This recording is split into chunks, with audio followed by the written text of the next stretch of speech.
Vous êtes sur le point de découvrir une nouvelle chronique de la capsule de l'espace. Une chronique réalisée chaque semaine par RCF Bordeaux pour les radios RCF de Nouvelle-Aquitaine et pour Radio G.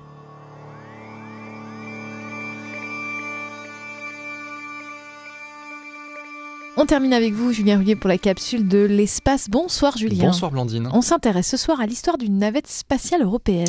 Une histoire que beaucoup ignorent. Vous connaissez certainement Endeavour, Challenger, Atlantis.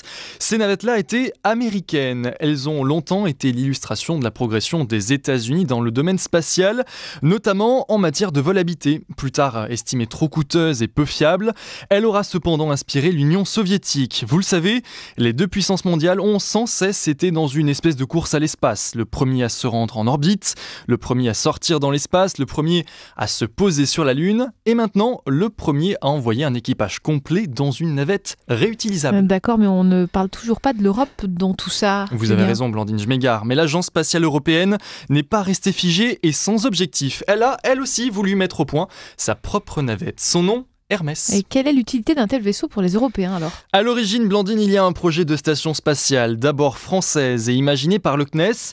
Elle ne verra finalement jamais le jour. Trop coûteuse pour la France, l'agence spatiale préféra finalement s'associer à ses partenaires européens pour mettre au point une station européenne, Columbus. Quand on possède une station en orbite, véritable laboratoire scientifique, il faut pouvoir y transporter des astronautes. Et là, ça bloque pour l'agence spatiale européenne. Elle ne possède aucun véhicule capable d'envoyer ses astronautes en orbite. Et c'est de là qu'est né le projet Hermès.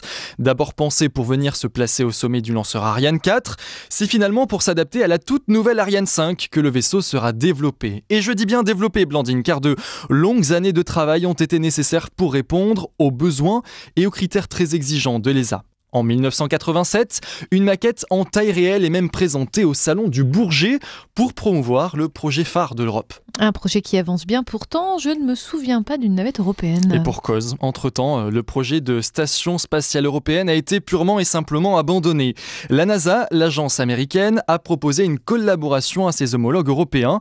Le projet, concevoir une station orbitale commune, la Station spatiale internationale.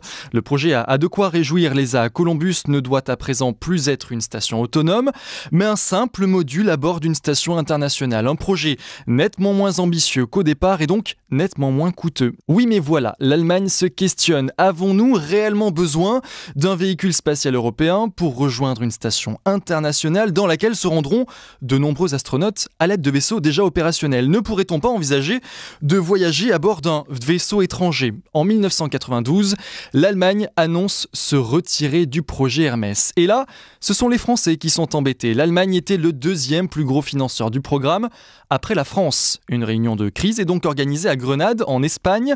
Quelques mois plus tard, réunion à l'issue de laquelle l'Agence spatiale européenne annoncera la fin pure et simple du programme. Et c'est tout ? Tant de travail pour rien ? Eh oui, presque un Blandine. Une navette qui ne verra jamais le jour et quelques projets annoncés à la suite de cette réunion pour tenter de faire oublier l'arrêt de ce programme ambitieux pour l'Europe. Parmi les quelques projets annoncés pour combler le vide laissé par Hermès, un seul verra le jour. C'est l'ATV, un cargo ravitailleur de la Station spatiale internationale qui réalise encore aujourd'hui des vols jusqu'à l'ISS.